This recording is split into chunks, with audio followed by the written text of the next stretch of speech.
मंगलम भगवान वीरो मंगलम गौतमो गणे मंगलम कुंद कुंदाद्यो जैन धर्मोस्तु मंगलम सर्वमंगल मांगल्यम सर्वकल्याणकारकम प्रधानम सर्वधर्माणां जैनम जयतु शासनम।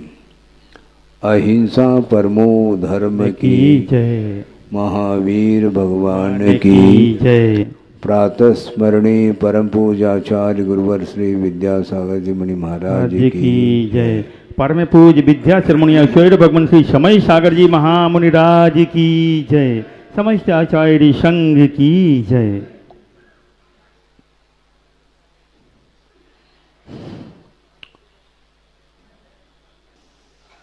सत विकल्प और असत विकल्प के विषय में संक्षेप में कुछ विचार रखे थे, जो आगम के अनुरूप ही वह विषय रखा गया था और उसी को और विस्तार की दृष्टि से हम कुछ और विषय देना चाहते हैं। आगम के आधार से ही दिया जा रहा है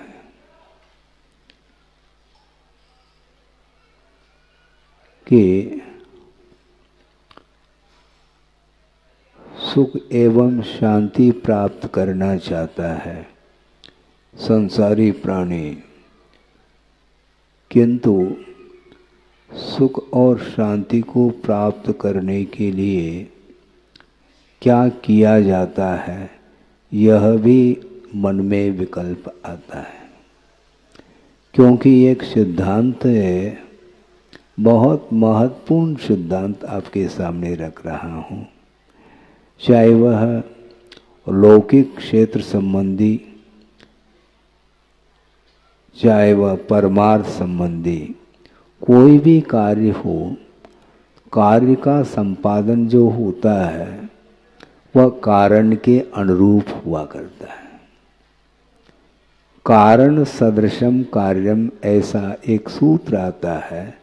कारण के अनुरूप ही कार्य हुआ करता है। तो वह कारण भी दो तरह का होता है। एक कार्य को संपादित करने के लिए मुख्य रूप से दो कारण होते हैं। एक योग्यता की अपेक्षा से उपादान कारण बोला है, एक उपादान कारण बोला है और एक निमित्त कारण बोला है। उपादान कारण का अर्थ ये है जो स्वयं कार्य रूप परिणमन करता है, उसका नाम उपादान कारण। मैं उदाहरण भी दे दूंगा और स्पष्ट हो जाएगा। अर्थ ये है कि जो कार्य रूप परिणमन करता है उस कारण का नाम उपादान कारण है, और कार्य को संपादित करने में जो सहयोग प्रदान करता है उसका नाम निमित्त कारण है। और कार्य को संपादित करने के लिए जो निमित्त कारण होते हैं वो कई प्रकार के निमित्त हो सकते हैं और होते हैं। एक निमित्त के द्वारा कार्य नहीं होता, अनेक निमित्त मिलते हैं जिनकी संयोजना होने पर वह कार्य संपादित होता है। समझने के लिए छोटा सा दृष्टांत दिया जा सकता है। आप लोगों ने देखा होगा, एक कुंभकार होता है जो कि घट का निर्माण करता है, किंतु उस घट की उत्पत्ति में कारण दो हैं, एक उपादान और एक निमित्त। तो उपादान कारण क्या है?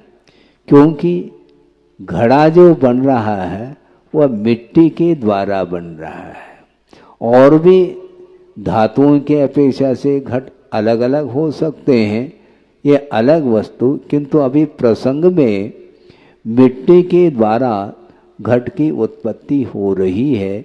स्वयं मिट्टी ही घट रूप व परिणमन कर जाती है, इसका नाम उपादान कारण है। और निमित्त कारण अनेक होते हैं।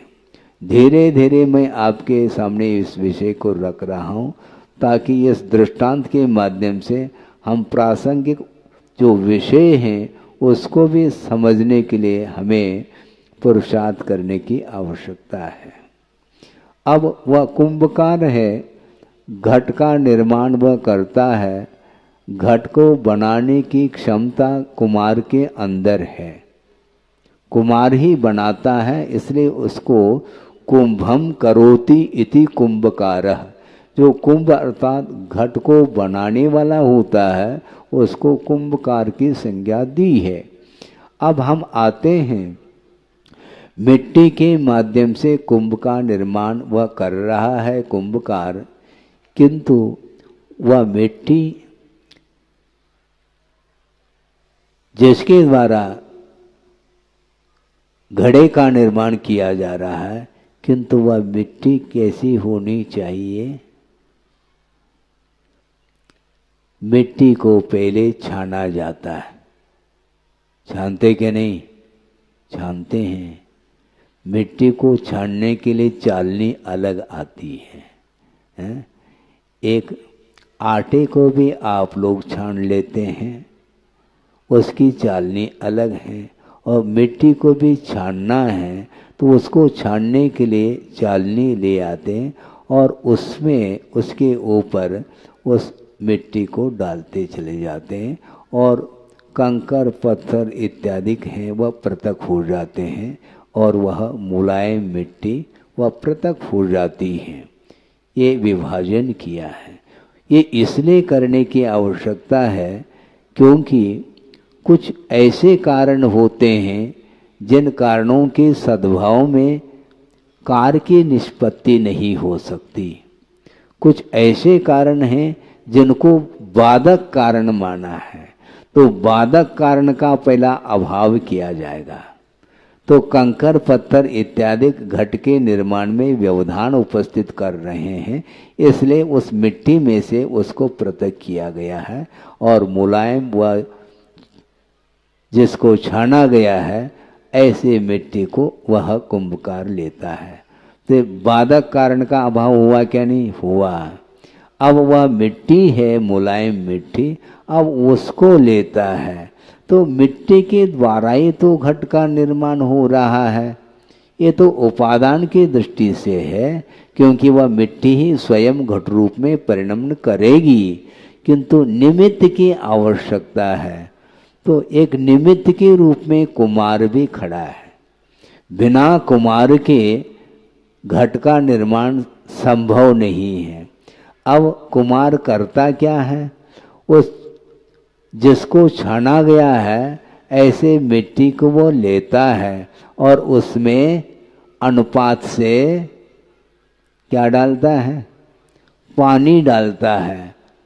लेकिन विवेक होना चाहिए, यदि अधिक मात्रा में पानी मिला देंगे तो वह लोंदा नहीं बन पाएगा। मतलब एक एक जो कार्य किए जा रहे हैं बहुत सावधानी पूर्वक विवेक पूर्वक ही किया जा रहा है। अनुपात वह जानता है, आप नहीं जान पाएंगे, और वह उस मिट्टी में अनुपात से पानी डालता है और उसको धीरे धीरे धीरे उसको रोंदता है अपने पैरों से आदि से। रोंदने के बाद वह मिट्टी लोंदे के रूप में परिवर्तित हो गई। अब उस लोंदे को कहाँ पर रखना है? चाक के ऊपर। किसके? कुमार के चाक के ऊपर। और उस चाक के ऊपर रखा जाएगा लोंदा, किंतु चाक को किसके ऊपर रखा जाता है? उसके नीचे कील है, जानते हैं? उस कील के ऊपर उस चाक को रखा जाता है और उसके ऊपर लोंदे को रखा जाता है, मिट्टी के लोंदे को, और उस चाक को डंडे के माध्यम से घुमाया जाता है। ये सब निमित्त है, ये ध्यान रखना है। वह कील भी निमित्त है घट के निर्माण में और वह चाक भी निमित्त है। चाक को घुमाने के लिए जो डंडा ले रखा है हाथ में वह भी निमित्त है, किंतु घुमाना भी आवश्यक है। और वह उस चाक को गति देता है उस डंडे के माध्यम से। फिर वह चाक जब घूमना प्रारंभ करती है तो उसके बाद वह अपने हाथों से उसको आकार देना प्रारंभ करता है। ये सारे सारे निमित्त हैं। एक निमित्त की भी यदि अनुपस्थिति रहेगी तो घट की उत्पत्ति संभव नहीं। पानी नहीं है तो संभव नहीं। और यदि चाक नहीं है तो भी संभव नहीं। कील नहीं रहेगा नीचे तो भी संभव नहीं। और वह डंडा नहीं रहेगा तो भी संभव नहीं। जब तक घुमाया नहीं जाएगा तब तक संभव नहीं। घुमाने के उपरांत जब वह कुमार खड़े हो करके वह हाथ के माध्यम से उसको आकार दे रहा है। ये सारे सारे निमित्त हैं और अनेक प्रकार के निमित्तों की उपस्थिति होने के उपरांत भी उसकी संयोजना की जाती है। और संयोजना के बाद जब वह आकार देता है तो उस समय वह मिट्टी का लोंदा वह घट के रूप में परिवर्तित होता है। मान लो सारे निमित्त उपस्थित हो गए, सारे निमित्त उपस्थित हो गए किंतु वह मिट्टी ही नहीं है तो क्या करोगे आप? घड़ा किसका बनाएंगे आप मुझे बताओ। घट रूप में परिणमन करने की योग्यता उस मिट्टी में है, इसलिए उस घट का उपादान कारण मिट्टी मानी जाती है। इसलिए घट की उत्पत्ति में एक उपादान कारण ठहरा और बहुत सारे निमित्त कारण ठहरे। इन सब के संयोजना के माध्यम से ही घट का निर्माण होता है। इसलिए बाधक कारण का अभाव और साधक कारण का सद्भाव तब कहीं जाकर के कार्य का प्रादुर्भाव होता है। ये व्यवस्था है। इसलिए निमित्त की क्या आवश्यकता है? तो बनाओ फिर घड़े को। निमित्त एक दूसरे का कुछ नहीं कर सकता, इस प्रकार की भी समाज में धारणा बन चुकी है। निमित्त तो निमित्त है, निमित्त के द्वारा थोड़ी होता है, उपादान के माध्यम से कार्य होना है। इसलिए देव गुरु शास्त्र ये सम्यक्त्व के उत्पत्ति में निमित्त है क्या नहीं? लेकिन वो निमित्त को स्वीकार नहीं करना चाहता है। वो एकांत पकड़ करके ये कहना चाहता है उपादान के बिना कार्य नहीं होता।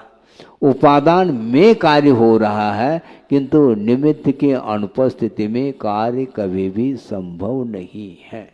इसलिए एक बार एक सज्जन आए गुरुदेव के सामने। मुक्तागिरी की बात है, काफ़ी पुरानी वह घटना वह प्रसंग है, आपके सामने रख रहा हूँ। और वे विद्वान थे। इसके उपरांत भी वो जिज्ञासा रख रहे हैं गुरुदेव के सामने कि महाराज आपकी क्या धारणा है? तो गुरुदेव ने कहा किस विषय में? निमित्त के विषय में। निमित्त एक दूसरे का कारण बनता है क्या? नहीं। एक कार्य की उत्पत्ति में निमित्त का कोई योगदान है क्या? नहीं। तो गुरुदेव ने कहा कि मेरी धारणा क्या है ये मैं बाद में बताता हूँ, आपकी क्या धारणा ये पहला आप सामने रखो। महाराज मेरी धारणा तो ये है कि निमित्त की कोई आवश्यकता नहीं, निमित्त के अभाव में उपादान के माध्यम से कार्य संपन्न हो जाता है, ऐसा उन्होंने कहा। तो ठीक है, यदि तुम्हारी ये धारणा है तो तुमने प्रश्न क्या किया कि महाराज आप उत्तर दे दो, कार्य के संपादन में निमित्त की आवश्यकता है क्या? नहीं। मेरे दृष्टि में तो नहीं है, तो आप क्या दृष्टि है इसका आप समाधान दें। तो गुरुदेव ने कहा मैं आपकी जिज्ञासा का समाधान कर सकता हूं। कैसे कहते महाराज? आप तो करेंगे, यही तो निमित्त है। आप स्वयं निमित्त को स्वीकार कर रहे हो। आपने जो जिज्ञासा रखी है उसका समाधान मैं कैसा दे सकता, क्योंकि आपकी जिज्ञासा के समाधान में मैं निमित्त बना, इसी का नाम निमित्त आप स्वयं स्वीकार कर रहे हैं। तो इस प्रकार विद्वानों के लिए उनकी बातों को उन्हीं के माध्यम से वो समाधान देते हैं। वस्तुतः देखा जाए निमित्त के बिना कुछ नहीं हो सकता। निमित्त के बिना कुछ नहीं हो सकता, इसलिए सामने वाले का झुकाव किस ओर है इसको देख करके ही आचार्य कुशलता के माध्यम से समाधान देते हैं। सामने वाला यदि व्यक्ति वह निमित्त की ओर ज्यादा न झुक करके उपादान की ओर ही उसका झुकाव है तो उसके सामने निमित्त का भी विषय रखना आवश्यक सिद्ध होता है। और जिसका झुकाव मात्र निमित्त की ओर ही है, उपादान की ओर नहीं है, तो उपादान को भी जागृत करने के लिए उपादान के विषय में भी उसके सामने वह विषय रखने की आवश्यकता पड़ती है। एक व्यक्ति वह है एकमात्र निमित्त के ऊपर ही आश्रित होकर के चल रहा है, ठीक नहीं। वो क्या मानता है, एक एक पत्ता पत्ता सब ईश्वर के ऊपर निर्धारित है। बिना ईश्वर के कुछ नहीं हो सकता, इसलिए मेरे करने से कुछ नहीं होता। इसलिए भगवान के भरोसे वह सो रहा है, ये गलत कर रहा है। वो भगवान करके नहीं देते, सहयोग देते हैं, ये कहा जा रहा है। जिस प्रकार घट की उत्पत्ति में कुमार आदि जितने भी निमित्त हैं उसमें सहयोग प्रदान कर रहे हैं, उसी प्रकार आपकी मुक्ति में भगवान अथवा देव गुरु शास्त्र मात्र सहयोग प्रदान कर सकते हैं। इससे ज्यादा ना ज्यादा कुछ कर नहीं सकते, क्योंकि आपके अंदर यदि वह विशुद्धि नहीं है, आप अपने विशुद्धि के माध्यम से कर्म को काटने का पुरुषार्थ यदि नहीं करना चाहते हैं तो भगवान कर्म का क्षय करके देंगे नहीं। क्योंकि छात्र है और वह परीक्षा में बैठा है और 365 दिन तक तो टीचर ने उसको अच्छे मनोयोग के साथ पढ़ाया है। पढ़ाने के उपरांत जब परीक्षा की घड़ी आती है उस समय टीचर कुछ नहीं करेगा, वो बैठा है एक स्थान पर। वो पूछेंगे तो नहीं, अब लिखना है तुम्हें, थोड़ा सहयोग देना। सहयोग देने का अब कार्य नहीं रहा। सहयोग आपको 1 साल के लिए दिया था, अब तुम्हें पुरुषार्थ करके पास होना है। पेपर लिख करके मैं दे नहीं सकता, तुम्हें लिखना है। उसी प्रकार भगवान कहते हैं तुम मुक्त होना चाहते हो तो मैं सहयोग प्रदान कर सकता हूं, किंतु पुरुषार्थ तुम्हें करना पड़ेगा। पुरुषार्थ से वह दूर रहता है संसारी प्राणी, और अपने आप मुझे मिल जाए, अपने आप तुम्हें भीख भी नहीं मिल सकती है, ध्यान रखो। मांगे मिले न भीख, कहा मांगना पड़ेगा है।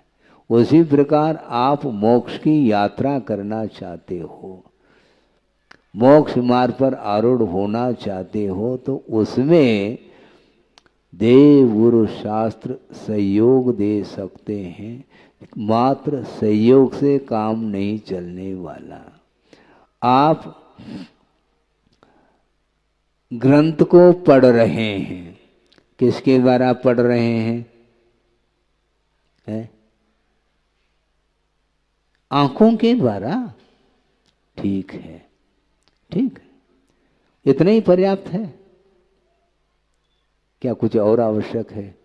यदि आंखों के द्वारा आप ग्रंथ को पढ़ रहे हैं तो रात में क्यों नहीं पढ़ते?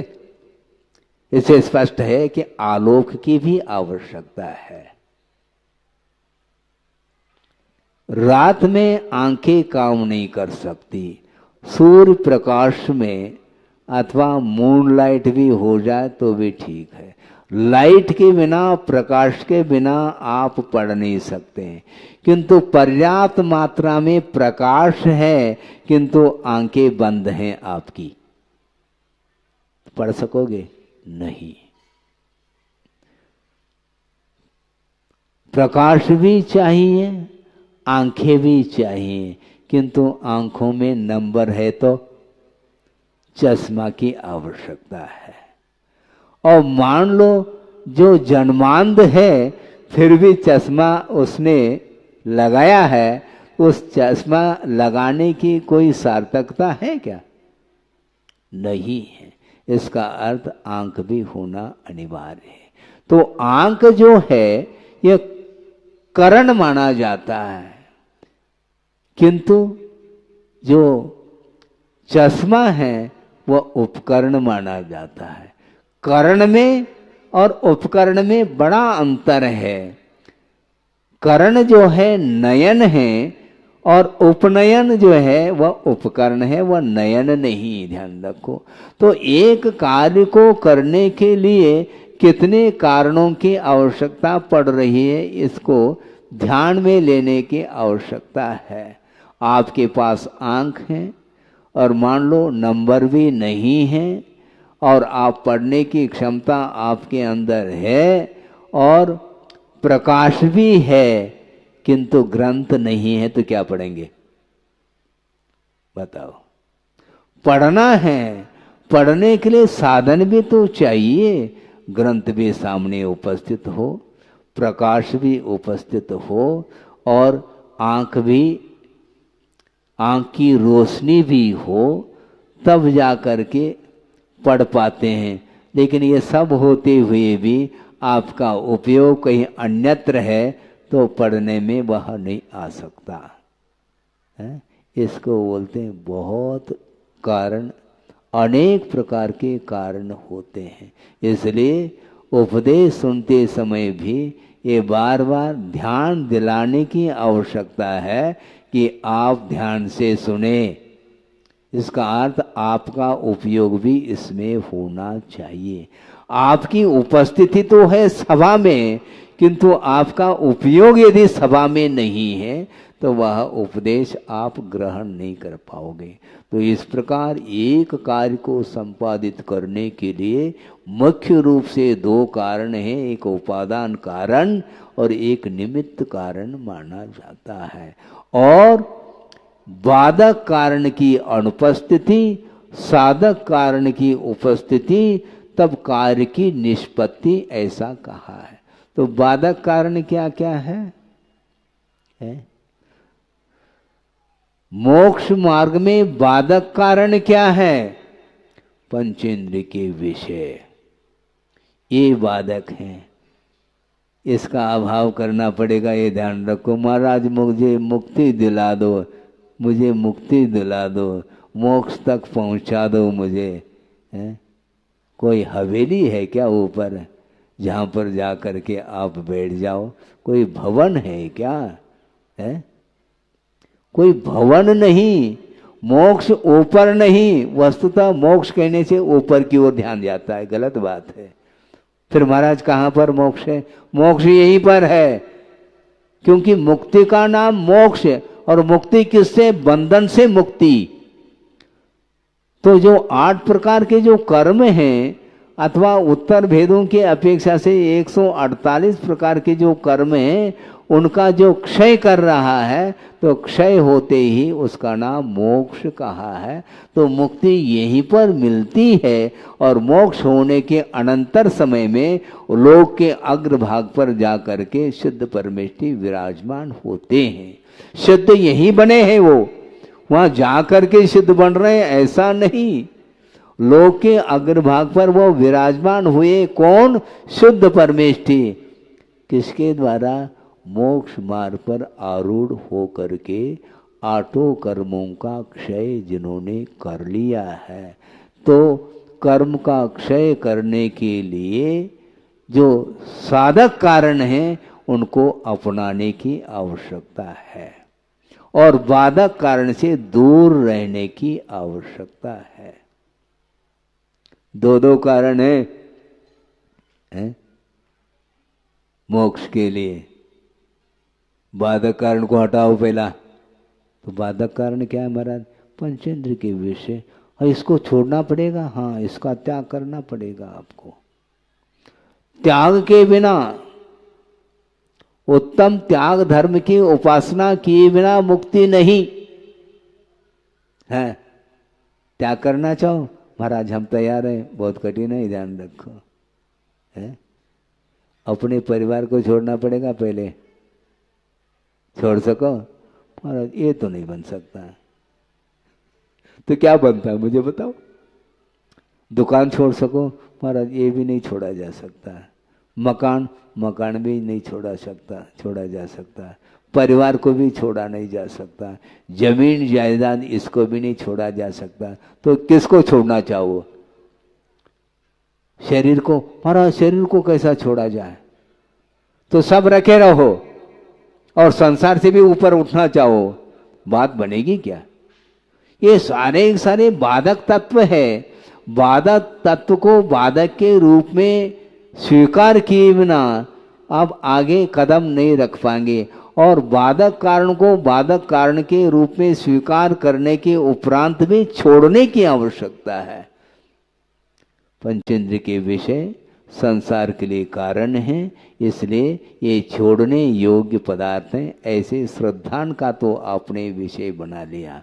आप जितने भी सभा में बैठे हैं वो सारे सम्यक दृष्टि है, ऐसा मेरा कहना है। क्यों? इसलिए मेरा क्या अधिकार है कि आप मिथ्या दृष्टि हो? आप सब सम्यक दृष्टि इसलिए हैं, ग्रहित मिथ्यात्व को आपने छोड़ दिया है। क्या? ग्रहित मिथ्यात्व का अर्थ कुगुरु कुदेव कुशास्त्र के प्रति जो श्रद्धान का भाव था उसको आपने छोड़ दिया और सच्चे देव गुरु शास्त्र की उपासना करने के लिए आप बैठे हैं। इसलिए आप A to Z सम्यक दृष्टि हैं, ऐसा हमारा कहना है। लेकिन मात्र सम्यक दर्शन मोक्ष मार्ग नहीं, ये भी कहा है। मात्र सम्यक दर्शन का नाम मोक्ष मार्ग नहीं, क्योंकि सम्यक दर्शन ज्ञान चारित्राणि मोक्ष मार्ग, यह तत्वार्थ सूत्र का प्रथम अध्याय का प्रथम सूत्र है। मात्र सम्यक दर्शन को उन्होंने मोक्ष मार्ग नहीं कहा उमा स्वामी महाराज ने, किंतु इन तीनों की समष्टि का नाम मोक्ष मार्ग है। मात्र सम्यक दर्शन नहीं तो फिर आप सभी मोक्ष मार्गी सिद्ध हो जाएंगे। जब आप सभी मोक्ष मार्गी सिद्ध हो जाएंगे तो आपकी वंदना श्रमण को भी करना पड़ेगा। करेगा क्या? श्रमण सम्यक दृष्टि की वंदना करता क्या नहीं? हाँ, सम्यक दर्शन के साथ यदि संयम है तो वह वंदना के योग्य हो जाता है। किंतु सम्यक दर्शन मात्र रख रखा है और संयम की ओर कदम नहीं बढ़ाया है, असंयम की भूमिका में है, तो वह वंदनीय नहीं हो सकता। इसलिए गृहस्थ मोक्ष मार्गी नहीं है, ये कहा। तो मोक्ष मार्ग जो बनता है इन तीनों की समष्टि का नाम मोक्ष मार्ग है। एक छोटा सा उदाहरण मैं दे रहा हूं मोक्ष मार्ग को समझने के लिए। वह ये है, आपने जाना होगा, आपको परिचय होगा किसका? आप जानते हैं, अमृत धारा है, जानते हैं? और वो अमृत धारा कैसे बनी है? 3 चीजें हैं उसमें। एक पीपरमेंट और अजवान का फूल और कपूर, ये अनुपात से एकत्रित कर लिया जाए, इनको मिश्रित कर लिया जाए तो अमृत धारा की उत्पत्ति होती है। किंतु ये ध्यान रखो, मात्र पिपरमेंट के द्वारा अमृत धारा नहीं बन सकती, मात्र अजवान के फूल के द्वारा भी अमृत धारा नहीं बनेगी, और मात्र कपूर की डली के माध्यम से भी अमृत धारा नहीं बनती। तो तीनों की समष्टि हो गई। इसी प्रकार सम्यक दर्शन, सम्यक ज्ञान और सम्यक चारित्र, इन तीनों के समुदाय के रूप में ही मोक्ष मार्ग बनता है, ऐसा कहा है। इसलिए पंचेंद्र के विषयों के प्रति ये छोड़ने योग्य है, संसार के लिए कारण है। इस प्रकार आपका अटूट श्रद्धान हो गया, किंतु मात्र श्रद्धान हुआ है, त्याग नहीं किया आपने, ये ध्यान रखो। त्याग किए बिना मोक्ष मार्ग बनता नहीं। महाराज अब हम त्याग तो नहीं कर सकत, बुंदेली में बोलते हैं हम त्याग तो नहीं कर सकते महाराज। श्रद्धा तो करो, काफी है, क्योंकि यदि मान लो श्रद्धा भी हो जाता है तो निश्चित रूप से अनंत संसार का विच्छेद होता है, ऐसा आगमकार का कहना है। जिसने अभी तक मान लो एक बार भी सम्यक दर्शन को प्राप्त नहीं किया है, अनादिकाल से मिथ्यात्व की परंपरा के साथ चल रहा है, और एक बार यदि वह सम्यक दर्शन प्राप्त करता है तो उसका अनंत संसार विच्छेद को प्राप्त हो जाता है, और अर्ध पुद्गल परिवर्तन काल उसका संसार का काल शेष रहता है, ऐसा कहा। तो श्रद्धान तो कम से कम करो, और श्रद्धान के माध्यम से भी आपका अनंत संसार का विच्छेद हो जाएगा। कम बात थोड़ी, लेकिन संसार से पूर्ण रूप से ऊपर उठने के लिए आपको मोक्ष मार्ग के शरण में जाना पड़ेगा। बिना मोक्ष मार्ग पर आरूढ़ हुए आप मोक्ष तक नहीं पहुंच पाएंगे। है सम्यक दर्शन टिकट का काम करता है। आपको यहां से दिल्ली जाना है, मान लो, बिना टिकट के जा सकते हैं क्या? नहीं जा सकते। तो टिकट आपने ले ली और जेब में रख लिया, घूमते रहो।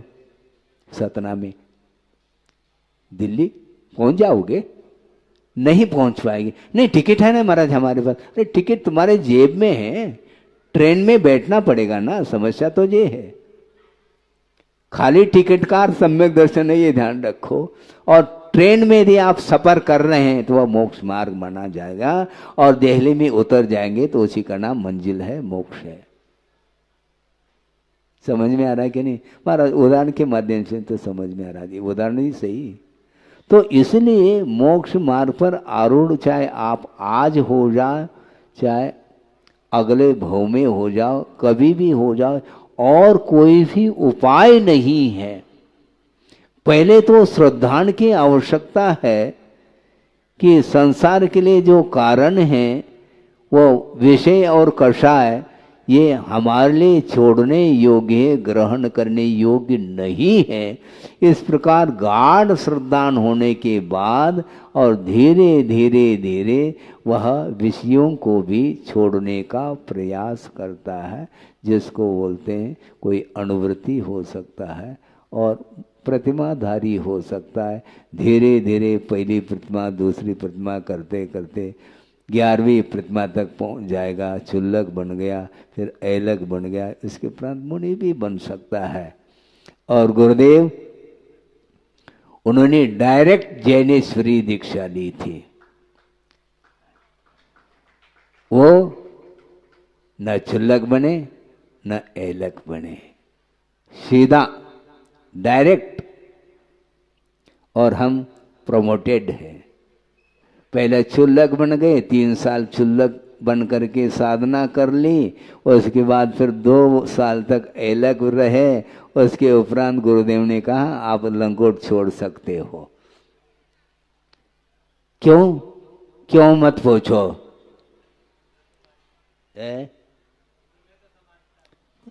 सुनो तो, उम्र की समानता होते हुए भी 8 साल अंतर मूर्त में भी तो रत्नत्रय की उत्पत्ति हो सकती है ना?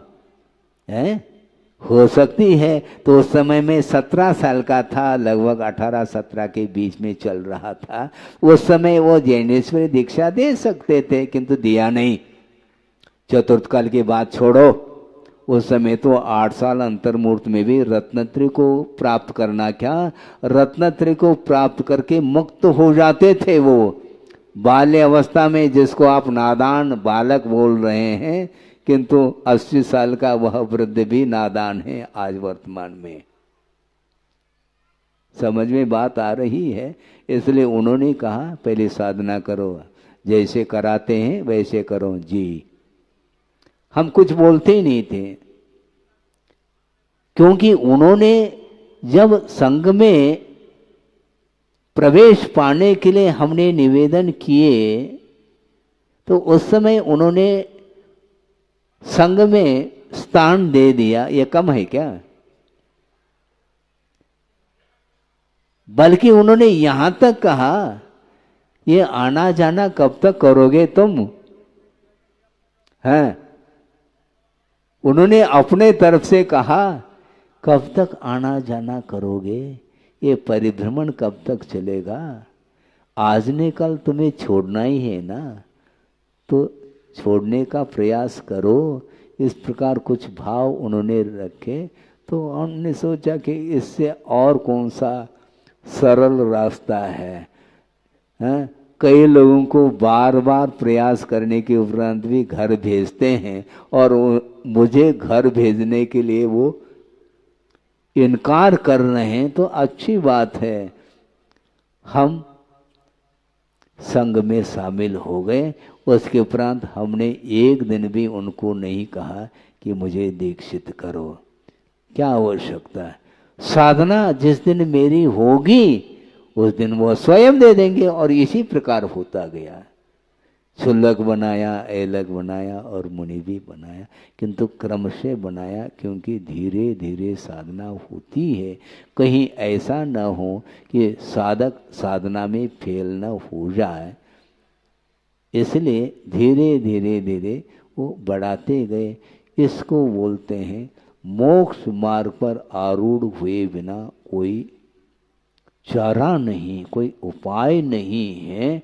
इसलिए मात्र टिकट खरीदने मात्र से आप जिस प्रकार गंतव्य तक पहुंच नहीं पाते, उसी प्रकार आचार्यों का ये कहना है, आगमकारों का, कि सम्यक दर्शन ये टिकट का काम करता है, किंतु ट्रेन में बैठ करके आप दिल्ली जिस प्रकार पहुंच जाते हैं, उसी प्रकार मोक्ष मार्ग पर आरूढ़ होने की आवश्यकता है। और सम्यक दर्शन के माध्यम से अनंत संसार को विच्छिन्न करने के उपरांत भी पुरुषार्थ के माध्यम से मोक्ष मार्ग पर आरूढ़ होने की आवश्यकता इसलिए है क्योंकि मात्र श्रद्धान का विषय बन जाता है सम्यक दर्शन। किंतु श्रद्धान के साथ साथ विवेक भी चाहिए, ज्ञान भी चाहिए और साथ साथ आचरण भी चाहिए। श्रद्धान का नाम विश्वास माना जाता है। हाँ, विश्वास हो गया है आपको कि संसार के लिए कारण विषय और कषाय है और मुक्ति के लिए कारण मोक्ष मार्ग है, रत्नत्रय है। ये गाढ़ श्रद्धान हुआ है। बिना मोक्ष मार्ग पर आरूढ़ हुए मुक्ति नहीं मिलेगी, ये श्रद्धान भी हुआ। और विषय और कषायों को ये छोड़ने योग्य है, इस प्रकार भी आपका श्रद्धान बन गया। किंतु दोनों तरह से श्रद्धान बनने के उपरांत भी आचरण के बिना कोई भी गंतव्य मिल नहीं सकता है। इसलिए आप रिजर्वेशन भी करते हैं, टिकट भी ले ली, किंतु रिजर्वेशन के साथ आपने फिर इसके बाद आप बैठते हैं, फिर बाद में गाड़ी पहुंच जाती है। तो ट्रेन में बैठने का अर्थ ही चारित्र है। उसी प्रकार आप लोग प्लेटफॉर्म पर बैठे हैं टिकट ले करके, हैं, किंतु टिकट लेने मात्र से काम नहीं होगा। टिकट ले करके ये ट्रेन है, ऊपर आकर के बैठो, फिर गाड़ी चालू होगी तो मोक्ष तक पहुंचा देगी वो गाड़ी। मार्ग के बिना मंजिल संभव नहीं है, इसलिए अनेक प्रकार के निमित्त होते हैं, उनके माध्यम से ही कार्य संपादित होता है। तो जिस प्रकार अमृत धारा की उत्पत्ति 3 चीज़ों से होती है, उसी प्रकार सम्यक दर्शन, सम्यक ज्ञान और सम्यक चारित्र, इन तीनों के एकता का नाम ही मोक्ष मार्ग है। ऐसा आचार्य उमा स्वामी महाराज ने तत्पर सूत्र के पहले अध्याय में प्रथम सूत्र रखा है।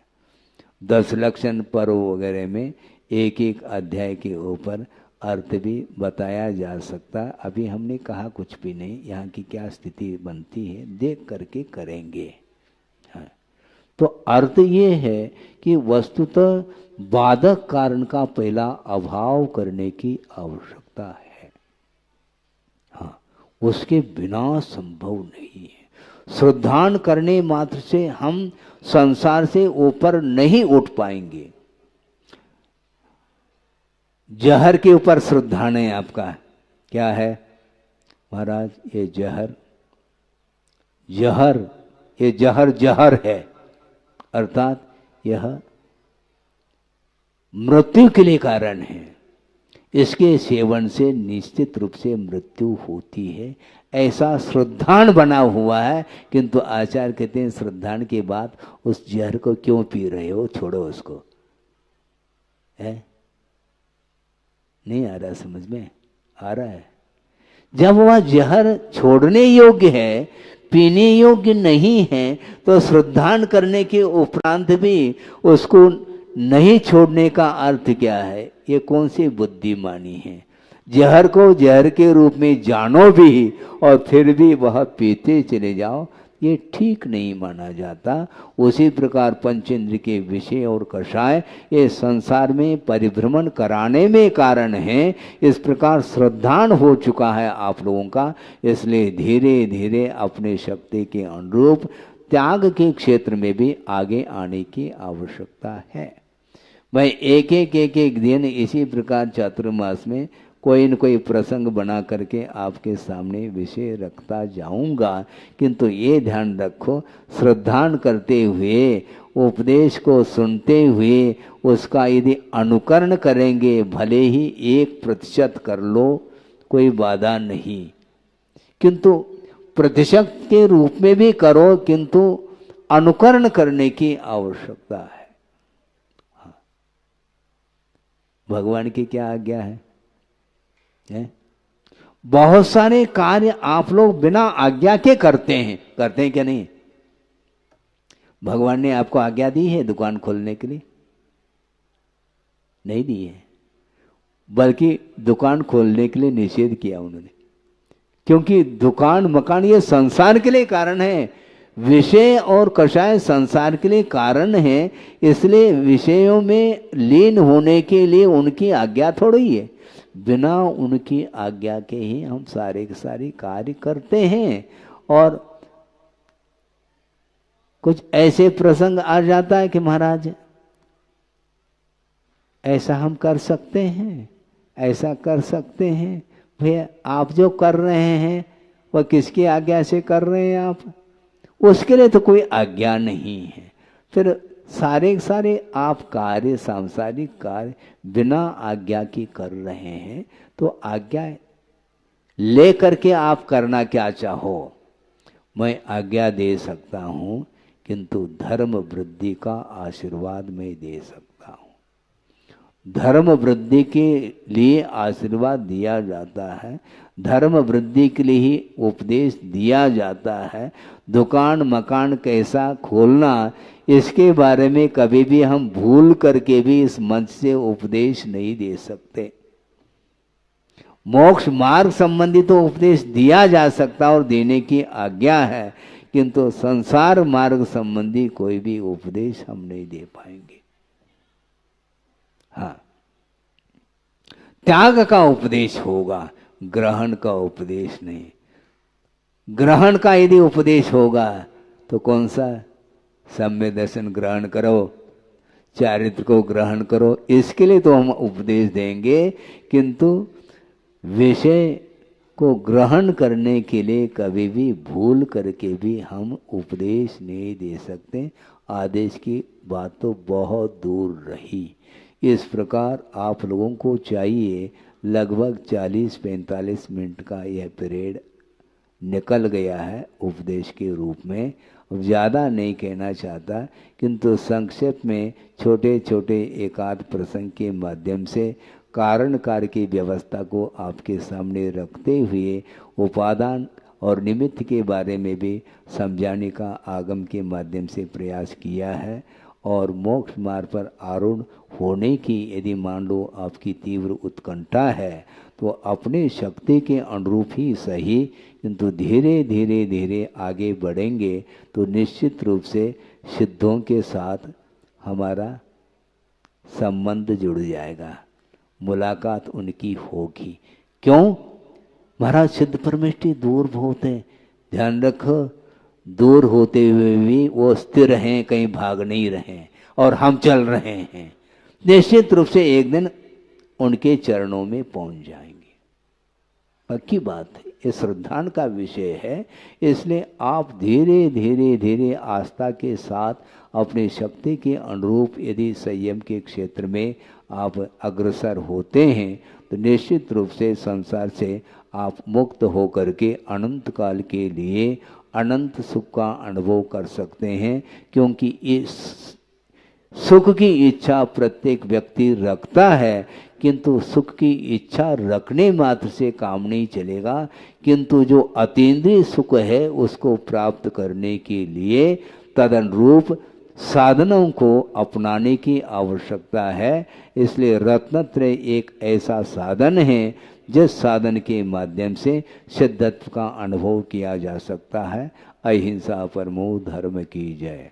बोधि समाधि परिणाम शुद्धि स्वात्मोपलब्धि शिव शोक सिद्धि चिंतामणिम चिंतित वस्तुदाने त्वामंद मानस्य ममास्तु देवी। परम पूजाचार्य गुरुवर श्री विद्यासागर जी मुनि महाराज की जय।